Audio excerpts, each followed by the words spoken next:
Merci d'avoir porté votre dévolu sur la télévision Étoile Jaune. Madame, Messieurs, bienvenue à votre journal. Un père de famille est décédé après avoir été copieusement tabassé par des personnes qui se réclament appartenir au service de sécurité. Le grand péché de cet homme, avoir pris un verre de trop. La scène s'est déroulée à Makomeno, situé à 130 km de la ville de Kolwezi. Nous sommes dans les parages, dans les encablures du barrage hydroélectrique de Boussanga.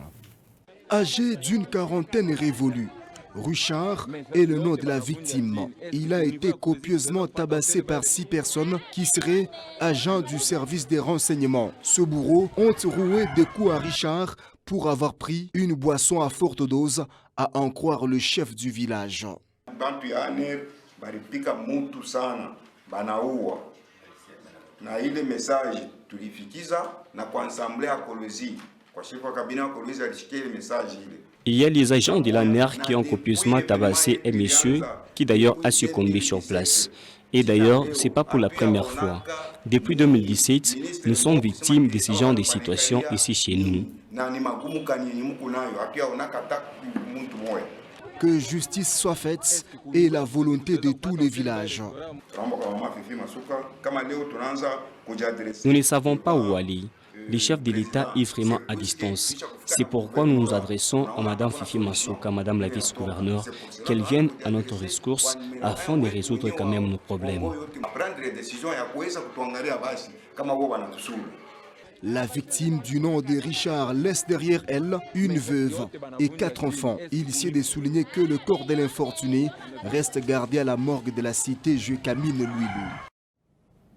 Et des Makomeno, nous allons parler à présent éducation dans votre journal. La déclaration du chef de l'État récemment à Nairobi sur le niveau bas de l'éducation en République démocratique du Congo ne fait pas du tout l'unanimité dans la province du Lualaba. Pour les enseignants, si le niveau de l'éducation est bas, ce n'est pas à cause des enseignants, mais plutôt à cause du système éducatif mis en place en RDC, lequel système ne favorise pas du tout l'épanouissement du corps enseignant.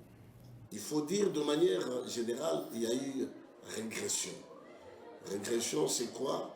C'est par rapport à l'enseignement nous laissé par les Belges. Soit à la veille de l'indépendance, au soleil des indépendances, c'était les D4 qui ont dirigé ces pays. Mais quand vous prenez leur formation par rapport à la formation d'aujourd'hui, vous allez vous rendre compte qu'il y a un écart. La reconnaissance est effective sur les niveaux de l'enseignement qui est bas en RDC. Pour les enseignants, cette régression a une cause réelle. Il faut savoir, c'est un problème de motivation. Les problèmes de l'enseignement au Congo ne souffrent pas des problèmes d'incompétence. Okay? D'ailleurs, vous allez remarquer que la plupart de ces éminents professeurs, sous d'autres cieux, ce sont des Congolais. Quand vous prenez les domaines de la médecine, les meilleurs médecins en Afrique du Sud sont des Congolais. Les plus grands orthopédistes de l'Europe, Tchakatumba, c'est un Congolais qui a même travaillé à la Jukamine. Mais le vrai problème ici, c'est le problème de motivation.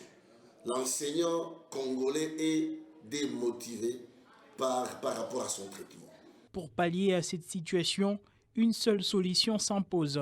Le jour que l'État congolais va penser à une bonne motivation des enseignants, okay, vous allez vous rendre compte que vous serez surpris des résultats. Parce que la compétence y est. Toute la RDC est bouleversée depuis l'annonce du président de la République qui a qualifié les enseignants de sans matière, c'est que le professionnel de la CRE n'approuve pas. De l'EPST, nous allons à présent parler transport dans la ville de Kolwezi. À travers un communiqué officiel, la mairie de Kolwezi a fixé une nouvelle nomenclature du prix des transports en commun sur certaines lignes de transport dans la ville de Kolwezi. Une nomenclature qui divise les transporteurs en commun d'un côté et leur structure d'encadrement de l'autre.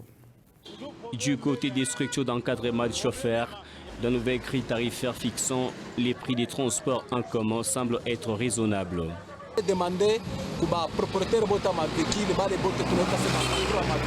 Aux propriétaires des véhicules affectés dans le transport en commun d'instruire leurs chauffeurs qu'ils respectent la nouvelle tarification qui est équilibrée. Nous avons accepté. Le prix fixé est normal.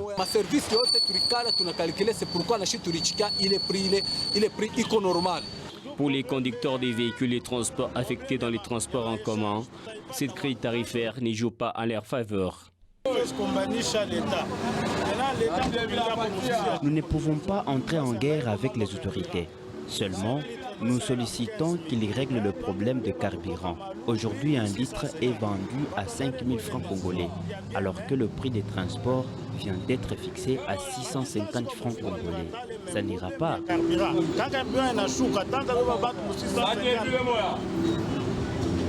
Il y a 72 heures que le maire de la ville de Kolwezi, à travers un communiqué officiel, a fixé les nouveaux prix des transports en commun sur certaines tronçons telles que la ligne Ville-Malou, où les prix des taxis est fixé à 800 francs congolais et des taxibus à 650 francs congolais. Malgré le rôle qu'il joue dans l'élaboration mais aussi l'exécution du budget de la province du Lualaba, la division provinciale du budget de la province du Lualaba demeure dans un état piteux, une situation déplorable pour la délégation du ministère national du budget qui a effectué un séjour officiel dans la province. Le détail avec Elisha Kaonde. Installée dans la parcelle d'un particulier, la division provinciale du budget, à l'exception du nom, n'a rien qui reflète la grandeur de la province du Lualaba. Les murs non peints. À l'intérieur, pas de plafond. Les visiteurs sont reçus sur les banquettes en bois. Seul le bureau du chef de division possède quelques chaises en plastique. La seule machine PC trouvée sur la table de la réception appartient à un agent. La division du budget n'est pas encore informatisée. Tout est encore archaïque par ici. La division n'a jamais été installée jusqu'à ce jour. C'est supposé on devrait équiper les bureaux. Ainsi, la division est en train de se débrouiller tant bien que mal pour essayer de fonctionner. Sans le budget, il n'y a pas de recettes à réaliser. Sans le budget, il n'y a pas de dépenses à exécuter. Ainsi, nous demandons à l'autorité provinciale de prêter main forte à la division, que nous puissions ensemble l'accompagner dans sa vision. Installée au Lualaba depuis 2020, cette division nécessite beaucoup de volonté politique, plaide Émile Soumahili Miseka, conseiller au ministère national du budget. Vous imaginez qu'un bureau peut manquer même une imprimante en plein 21e siècle. On ne peut pas attendre d'un agent un bon rendement quand on ne le met pas dans de bonnes conditions. Il y a vraiment un besoin qui se fait sentir ici pour trouver un bon cadre, mais aussi chercher à comment équiper aussi ces bâtiments.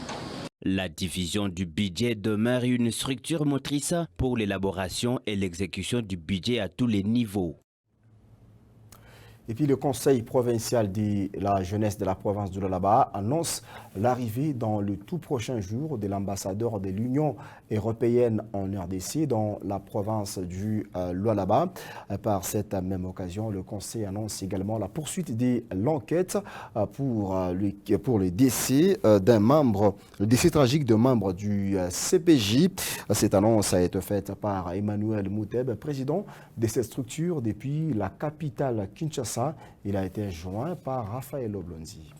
C'est depuis Kinshasa, la capitale congolaise, que le président du Conseil provincial de la jeunesse du Lualaba, Emmanuel Mouteb, a annoncé l'arrivée de l'ambassadeur de l'Union européenne en RDC au Lualaba pour échanger avec la classe juvénile lualabaise. L'ambassadeur lui-même sera à Kolwezi les 30. Et à ce moment-là, moi, comme président du Conseil provincial de la jeunesse, je dois réunir les jeunes selon les thématiques, les différentes thématiques, afin que ces jeunes gens-là, ou les jeunes ou les associations des jeunes puissent échanger vis-à-vis, qu'ils échangent avec son Excellence, Monsieur l'ambassadeur de l'Union européenne en RDC.